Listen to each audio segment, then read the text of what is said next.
Hello friends, आप लोग कैसे हैं। राजकिशोरी देवी शिक्षण प्रशिक्षण सेवा संस्थान के यूट्यूब चैनल पर आप लोगों का हार्दिक स्वागत है। जैसा कि आप लोगों को पता है कि मैं राजेश कुमार दुबे इस संस्थान में VI टीचर के रूप में आप लोगों की सेवा दे रहा हूं।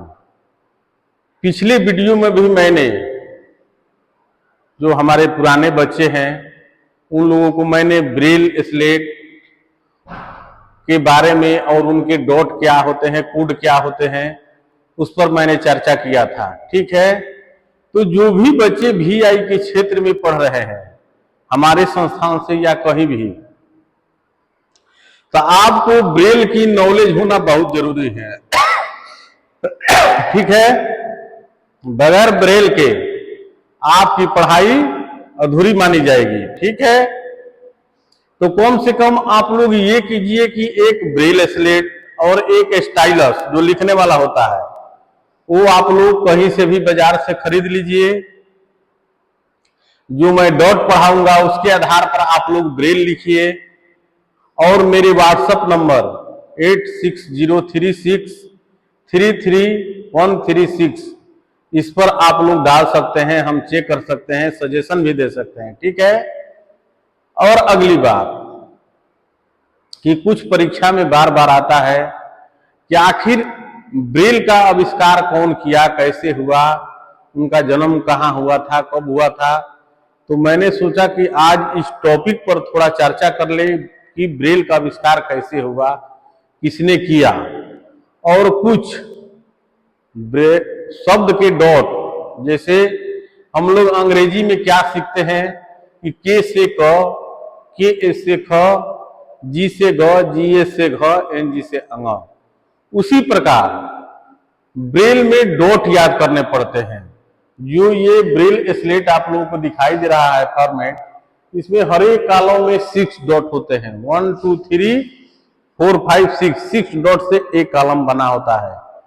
अब ब्रेल लिखने का तरीका क्या है कि जैसे सामान्य बच्चों को अगर कॉपी मिलता है तो दाएं से बाएं लिखते हैं, लेकिन ब्रेल कैसे लिखा जाता है तो दाहिने से बाएं लिखा जाता है। ठीक है, इसको आप लोग अच्छी तरह जान लीजिए कि ब्रेल कैसे लिखा जाता है, तो दाहिने से बाएं। अब रहा कि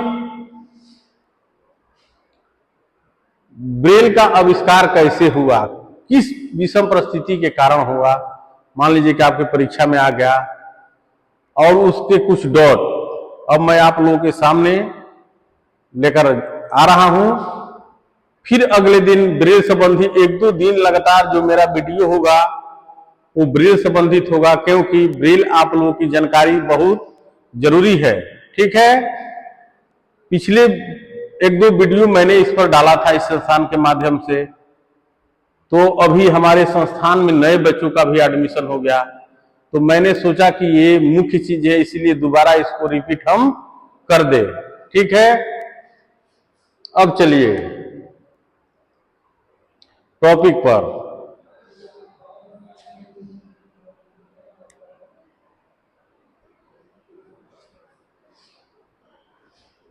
ब्रेल का आविष्कार किसने किया? लुई ब्रेल ने। उनका जन्म कब हुआ था आप लोग याद रखिएगा, 1809 में, और मृत्यु कब हुई थी? 1852 में। लुई ब्रेल का जन्म आज से 2 शताब्दी पूर्व 4 जनवरी 1809 में पेरिस फ्रांस से लगभग 25 मील दूर स्थित कुपरे गांव में हुआ था। लुई ब्रेल का जन्म कहाँ हुआ था? कुपरे गांव में हुआ था, फ्रांस में। एक दुर्घटना में अपनी दृष्टि गंवाने के बावजूद उन्होंने आगे चलकर विश्व के सारे प्रज्ञा चक्षुओं के जीवन को प्रकाशमान किया। उनकी दृष्टि चले जाने के बाद सारे जितने दृष्टिबाधित बच्चे होते हैं उनके लिए इन्होंने क्या किया? जो शोध किया वो ऊर्जा का काम किया। उन्होंने हर चुनौती का डटकर सामना किया और उनको अवसर समझकर अपनी उद्यमिता और सृजनात्मकता का निरंतर विकास किया। ठीक है, लुई ब्रेल के पिता सिमोन ब्रेल घोड़े के जीन बनाने का काम करते थे। लुई ब्रेल के पिता का क्या नाम था? सिमोन ब्रेल, वो घोड़े का जीन बनाने का काम करते थे। उनका सबसे होनहार छोटा बेटा लुई 4 वर्ष की आयु में एक दिन अपने पिता का अनुसरण कर उनके औजारों से चमड़ा काटते हुए खेल रहा था। उनके पिता लुई ब्रेल क्या कर रहे थे कि अपने पिता के जो धारदार हथियार थे चमड़ा काटने वाले, उससे खेल रहे थे। खेल खेल में तेज धार का वह औजार उनकी आंखों में चला गया। खेल खेल में क्या हुआ, तो जो तेज हथियार था उनकी आंखों में चला गया और उस आंख की रोशनी हमेशा के लिए चली गई। कुछ समय पश्चात खराब आंख के संक्रमण से दूसरी आंख की रोशनी भी जाती रही। इस दुर्घटना से ब्रेल परिवार में शोक छा गया। जब उनकी एक आंख में चोट लगी तो उसके इन्फेक्शन से दूसरी आंख की रोशनी भी लुई ब्रेल की चली गई। इससे क्या हुआ कि ब्रेल परिवार में शोक छा गया, मातम छा गया। परंतु ऐसा लगता है कि नियति ने अपने विशिष्ट उद्देश्य की पूर्ति के लिए लुई को दृष्टिहीन बनाया। लेकिन लोग मानते हैं कि प्रकृति ने अपने एक विशेष उद्देश्य की पूर्ति के लिए लुई ब्रेल को दृष्टिहीन बनाया। इनकी ध्रुव ज्योति से लेकर संसार के दृष्टिहीनों को ज्ञान ज्योति देने के लिए विधि ने शायद यह विचित्र खेला। लोग ऐसा कल्पना करते हैं कि भगवान ने, प्रकृति ने ऐसा खेला किया ताकि दृष्टिबाधितों की दुनिया इन्हों के प्रयास से, शोध से बदल सके। ठीक है,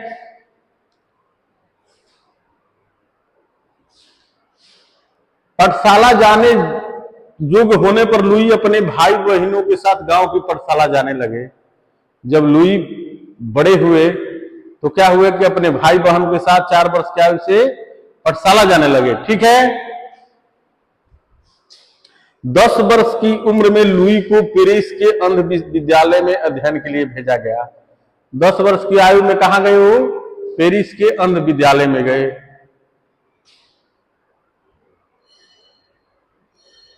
उस समय अक्षर आकार में बड़े पृष्ठ पर उभरे हुए होते थे और जिससे कि ये किताबें बेहद वजनी, बड़ी और महंगी होती थी और ये उभरे हुए अक्षर पढ़ने में आसान और सुलभ नहीं थे। कभी तो एक वाक्य समाप्त होने पर बच्चे भूल भी जाते थे कि वाक्य प्रारंभ कैसा हुआ। लुई उभरे हुए अक्षरों के इन शिक्षा माध्यमों से संतुष्ट नहीं थे। वे प्राय इसी सोच में रहा करते थे कि शिक्षण के लिए कोई अन्य प्रभाव स्पर्श लिपि होनी चाहिए। लुई जब अंध विद्यालय गए तो वहां के उभरे हुए शब्द जो पढ़ने वाले थे वो काफी लेंदी प्रोसेस के थे। बच्चा अगर कोई पढ़ रहा है तो आगे चलकर भूल जाता था कि हम शुरू में क्या पढ़े थे, और जो उसके किताब होते थे वो वजनी होते थे। तो लुई ब्रेल को इस सबसे काफी कठिनाई महसूस हुई। अब उनके दिमाग में ये सोच आने लगी कि ऐसे पढ़ाई के लिए कोई अच्छी स्पर्श लिपि होनी चाहिए। उन्हीं दिनों लुई ब्रेल फ्रांसीसी सेना के एक अधिकारी कैप्टन चार्ल्स बार्बियर डल्लासर, जिन्होंने सेना में कुछ संदेश भेजने के लिए बिंदु पद्धति का विकास किया था, के संपर्क में आए। तो लुई ब्रेल उस समय किसके संपर्क में आए? एक फ्रांसीसी सेना अधिकारी थे, उनके संपर्क में आए, जो अपने फौज में डॉट लिखकर कोडवर्ड पास करते थे सैनिकों के लिए। उनके संपर्क में आए। इस बिंदु पद्धति को चार्ल्स बार्बियर ने रात्रि लेखन पद्धति का नाम दिया था, और जो डॉट सेना अधिकारी लिख रहा था उसको कौन सा डॉट कहता था? रात्रि लेखन शब्द कहता था। 14 उभरे हुए बिंदुओं के आधार पर इस लिपि में वर्णमाला के अनुसार अक्षरों की रचना नहीं की गई थी। वो जो डॉट बनाए थे उसमें कितने बिंदु थे? 14 बिंदु थे, जो हमारे किताबों के वर्णमाला है उनके अनुरूप नहीं थे। अतः प्रत्येक शब्द में समाविष्ट प्रत्येक उस अक्षर का ज्ञान नहीं हो पाया। इसीलिए क्या हुआ था कि जो 14 अक्षर थे उसके सभी अक्षरों का ज्ञान उन्हें नहीं हो पाता था। विराम चिन्हों, गणित चिन्हों के लिए भी इसमें कोई व्यवस्था नहीं थी। जो अफसर सैन्य अधिकारी कोडवर्ड पास करते थे उसमें गणितीय और विराम चिन्हों का प्रयोग नहीं होता था। यह लिपि दृष्टिहीनों के लिए संगीत लेखन की आवश्यकता पूर्ति करने में भी असमर्थ थी। ठीक है, इस पद्धति में 14 बिंदुओं का समावेश होने से ये आकार में बड़ी और उंगली के अग्रभाग से छूकर उसे संपूर्णता में पहचानना और समझना बहुत कठिन था। ये 14 अक्षर के चलते उंगली के जो स्पर्श के अग्रभाग होते हैं, इसे टच करना और समझ पाना काफी मुश्किल काम था। इस पद्धति का गंभीरता पूर्वक गहन अध्ययन कर लुई इस निष्कर्ष पर पहुंचे कि दृष्टिहीनों की शैक्षणिक आवश्यकताओं के लिए यह पद्धति अपने मूल स्वरूप में अपर्याप्त और अनुपयुक्त है। लुई ब्रेल ने भी इस पद्धति को भी अनुपयुक्त माना। किसके लिए? तो दृष्टिहीनों के लिए। स्वयं दृष्टिहीन होने के कारण लुई ब्रेल यह अच्छी तरह जानते थे कि पुस्तकों का अभाव दृष्टिहीनों के ज्ञान अर्जन में कितनी बड़ी बाधा है, जिसके परिणाम स्वरूप उनका ज्ञान बहुत सीमित रह जाता है। इस समस्या का समाधान ऐसी पद्धति के बिना असंभव है जिसके द्वारा दृष्टिहीन बालक सरलता और सहजता के लिए लिख पढ़ सके। ठीक है।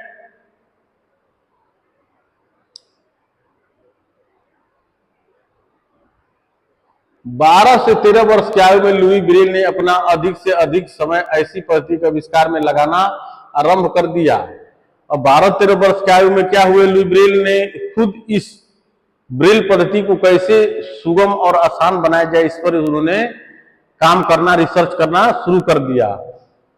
लुई विविध प्रकार के बिंदु बनाने में लगे रहते थे। वो विभिन्न प्रकार के डॉट बैठकर बनाया करते थे और अपने मित्रों से इन बिंदुओं को पहचानने का अनुरोध करके अपनी पद्धति का परीक्षा करते रहे और अपने साथियों से इन बिंदुओं को पहचानने के लिए वे परीक्षा करवाते थे और उसमें जो त्रुटि दिखाई देती उसे दूर करने का प्रयत्न करते। अनेक वर्षों के कठोर परिश्रम के बाद उनकी यह महान साधना सफल हुई और बहुत वर्षों के कठोर परिश्रम के बाद उनकी यह महान साधना क्या हुई? पूरी हुई और उन्होंने दृष्टिहीनों के लिए एक नवीन प्रभावी लिपि का आविष्कार किया। और दृष्टिहीनों के लिए क्या किया? उन्होंने नई प्रभावी लिपि का आविष्कार किया।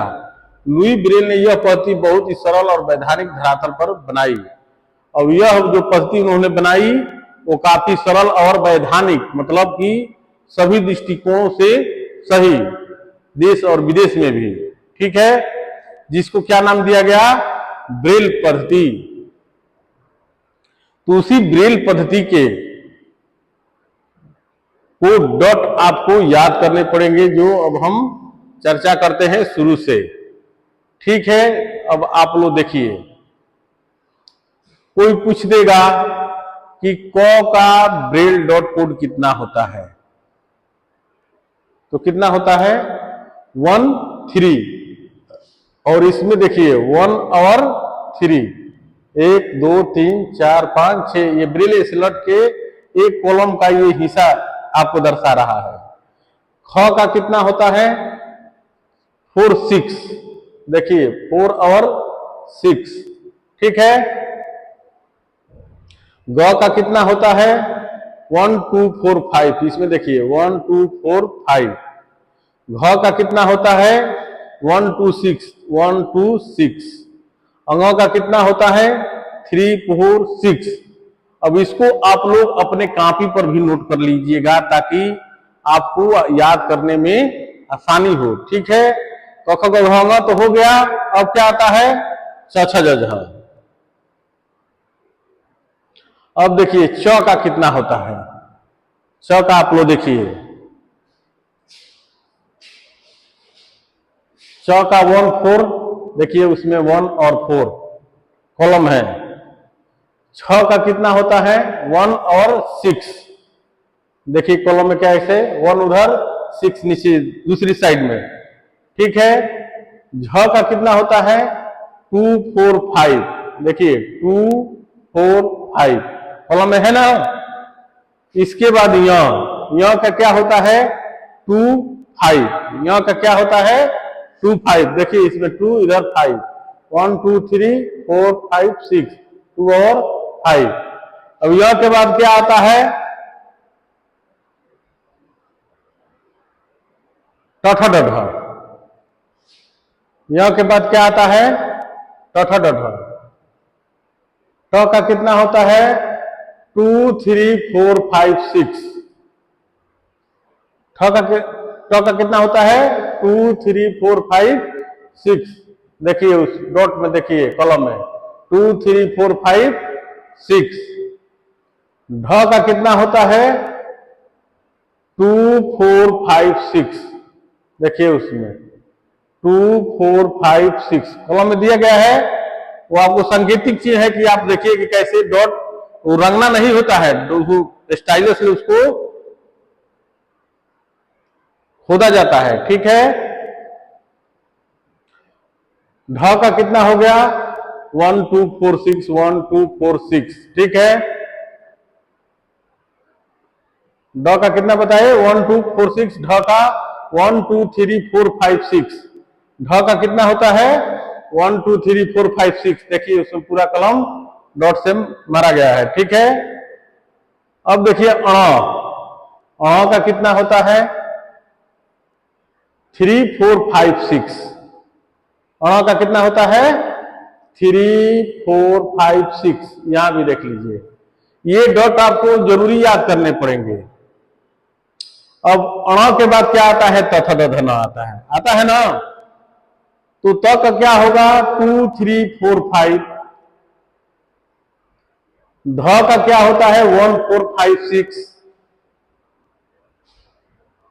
द का कितना होता है 1 4 5। और कॉलम में देखते रहिएगा कि कॉलम में कैसे है। ध का कितना है 2 3 4 6।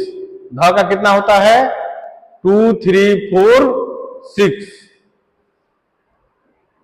न का देखिए 1 3 4 5। न का कितना होता है 1 3 4 5। ठीक है, अब तथा ध के बाद क्या आता है पफ बभ। पफ बभ आता है ना, तो अब प का क्या होगा प का होगा 1 2 3 4। और उस कॉलम में भी देखिए 1 2 3 और ऊपर में 4। ठीक है, फ का कितना होता है 2 3 5। अब इस कॉलम में देखिए 2 3 5 है ना। प का कितना हो गया 2 3 5। इसके बाद ब फ के बाद क्या आता है ब का क्या होगा 1 2।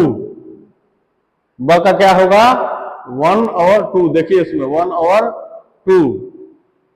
भ का क्या होगा 4 5। भ का डॉट कोड कितना होता है 4 5। उसमें भी देखिए 4 और 5। म का देखिए म का 1 3 4। उसमें भी देखिए 1 3 और ऊपर 4। ठीक है, म का तक जान गए आप लोग 1 3 और 4। अब हम म के बाद क्या आता है तो यरल आता है, हिंदी में भी इंग्लिश में भी उसी तरह इसका कोड उसी तरह आएगा। अब य का देखिए आप लोग, य का कितना होता है देखिए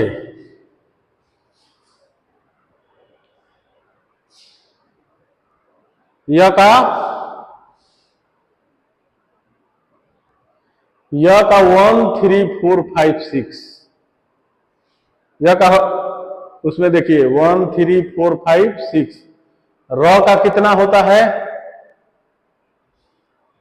1 2 3 5। 1 2 3 5। कॉलम में भी देखिए 1 2 3 5। ल का कितना होता है 1 2 3। उसमें भी देखिए 1 2 3 है कॉलम में। व का कितना होता है 1 2 3 6। व का 1 2 3 6। देखिए 1 2 3 और 6 कॉलम में है ना। व के बाद क्या आता है तलाबे स। तलाबे स आता है। तलाबे स का क्या होगा 1 4 6। देखिए 1 4 और 6। तलाबे स के बाद क्या आता है मुधाने स आता है ना, षटकोण वाला स। षटकोण वाला स का क्या होगा 1 2 3 4 6। कॉलम में भी देखिए 1 2 3 4 और 6। उसके बाद दांती स, दांती स का क्या इतना होता है 2 3 4। कॉलम में भी देख लीजिए 2 3 और 4। ठीक है। इसके बाद दांती स के बाद क्या आता है,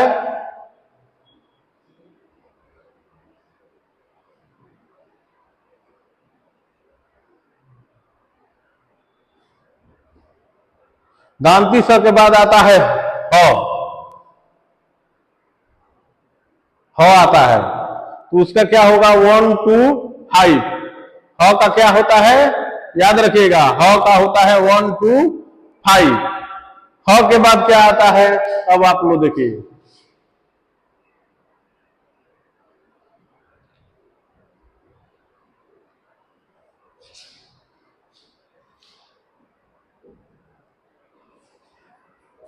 देखिए ह के बाद क्या आता है 6।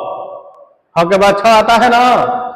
6 का कितना होता है 1 2 3 4 5। दो कॉलम में भी देखिए 1 2 3 4 और 5। 6 का कितना हो गया 1 2 3 4 और 5। इसके बाद 6 के बाद क्या आता है ज्ञ। ज्ञ का क्या होता है 1 5 6। देखिए 1 5 और 6।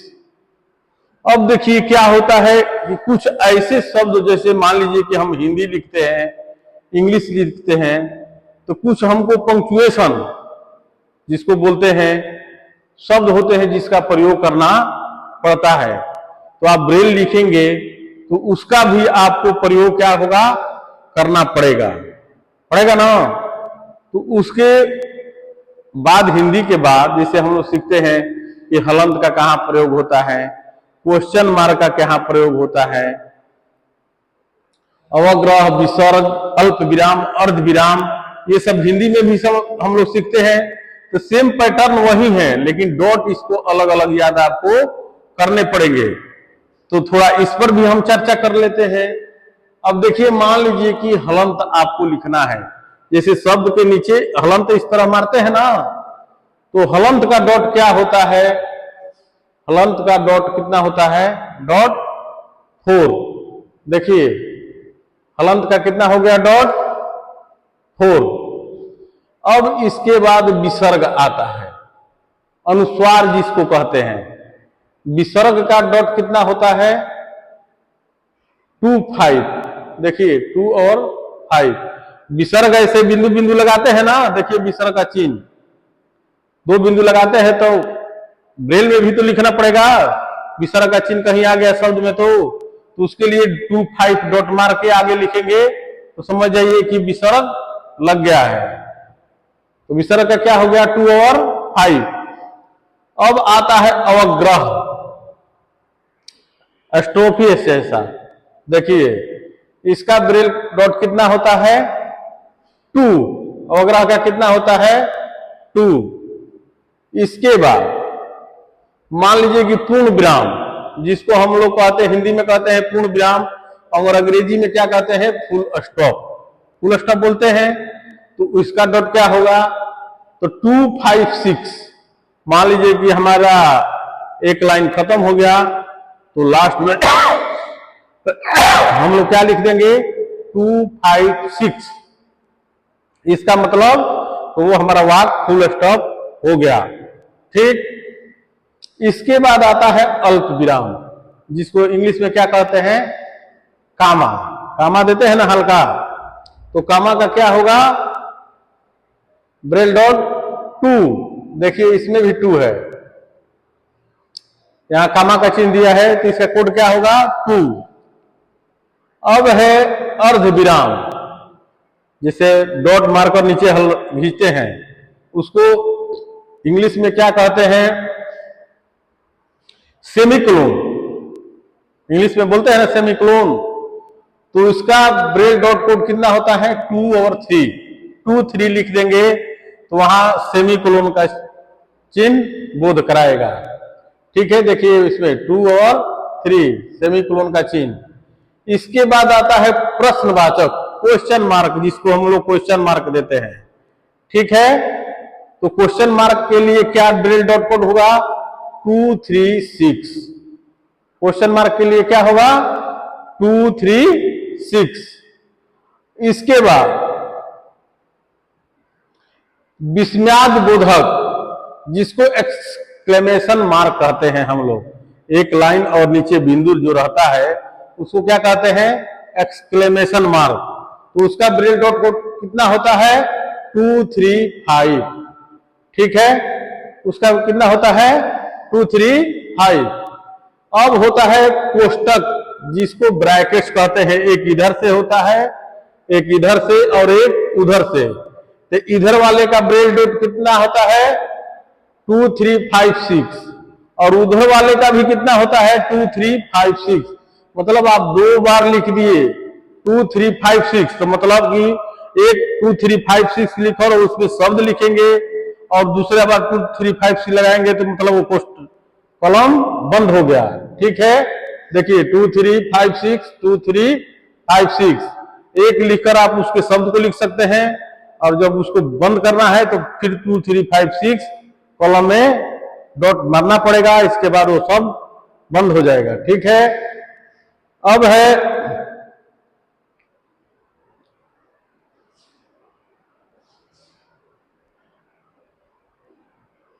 क्वोटन मार्क, जिसको कहते हैं कि कैपिटल लेटर में हमको लिखना है, ठीक है। तो उसके लिए कौन सा प्रयोग किया जाता है, पहले डबल इन्वर्टेड कामा, जिसको हम लोग जनरल तौर पर क्या कहते हैं, ऊपर जो दिया जाता है डबल इन्वर्टेड कामा, तो उसके लिए क्या, .6, इसके बाद 236, मतलब दो कलम का प्रयोग होगा, एक .6 इसके बाद 236। देखिए यहां दो कलम का प्रयोग हुआ है, .6 लगाकर 23 और 6। इसके बाद होता है जो डबल इन्वर्टेड कामा दूसरी तरफ से फिर लगाकर बंद किया जाता है अक्षर के ऊपर, तो उसके लिए भी क्या रहेगा कि 356 पहले आएगा, इसके बाद आएगा .3 लास्ट में, मतलब दो का कॉलम का प्रयोग होगा, एक में 356 और इसमें एक .3, ठीक है। इसके बाद क्या आता है, हाइफन। हाइफन जिसे बीच में हम लोग अक्षर के बीच में हल्का जोड़ के लिए देते हैं, हाइफन का चिन्ह, उसके लिए क्या होगा, 3636, दो बार लिख दिए, हाइफन का चिन्ह बन गया, ठीक है।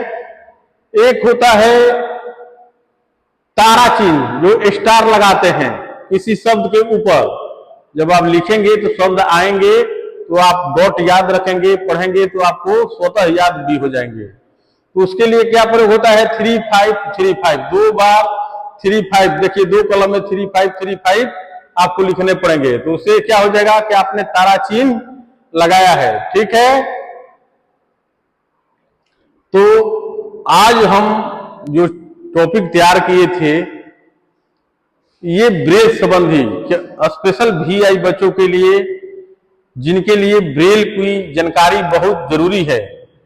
और आप लोग ये कम से कम कीजिए कि मान लीजिए कि जो मैंने डॉट आज पढ़ाए, तो आप लोग ब्रेल स्लेट खरीद लीजिए और स्टाइलर, और ये क ख ग घ य र ल व जितने मैंने आज पढ़ाए हैं, आप लोग पेज भी खरीद लीजिए, और उसमें लिखकर क ख ग घ च छ ज झ ट ठ ड ढ य र ल व और जितने ये पंक्चुएशन के चिन्ह बताए हैं, आप लोग लिखकर हमारे व्हाट्सएप नंबर, जिसको मैं दोबारा रिपीट कर रहा हूं, 8603633136, इस व्हाट्सएप नंबर पे आप लोग हमारे पर डालिए। मैं उसको चेक करूंगा कि आप लोग सही लिख रहे हैं या नहीं। उस पर मैं फिर क्लास के माध्यम से आप लोगों को सलाह भी दूंगा कि आप लोग ऐसे गलती कर रहे हैं, ऐसे लिखिए, तब आप लोग ब्रेल लिखना सीखेंगे, ठीक है। तो कम से कम आप लोग ये कीजिए कि एक ब्रेल स्लेट और स्टाइलस खरीद लीजिए। आप लोग हमसे बात भी कर सकते हैं, जो भी चीज मुहैया कराना पड़ेगा मैं कराऊंगा अपने स्तर से, ताकि आप लोग अच्छे से ब्रेल लिखने लगे, तभी आपकी VI के क्षेत्र में कोर्स को सार्थक माना जाएगा, ठीक है। फिर मैं अगले दिन नेक्स्ट वीडियो ब्रेल स्लेट और स्टाइलस कैसे पकड़ा जाता है, कैसे लिखा जाता है, इस पर हम चर्चा करेंगे। और भी जो डॉट छूट गए हैं जैसे ABCD आ, इनका भी तो जानकारी होना जरूरी है कि इंग्लिश और हिंदी दोनों में ब्रेल लिखा जाता है। तो अगले वीडियो में फिर हम चर्चा करेंगे इस पर। आप लोग चैनल को लाइक कीजिए वीडियो को, और चैनल को सब्सक्राइब कीजिए ताकि हम लोगों का भी मनोबल बना रहे। ठीक है, फिर मैं अगले वीडियो में आप लोगों को ब्रेल संबंधी जानकारी लेकर हाजिर होऊंगा। तब तक के लिए धन्यवाद।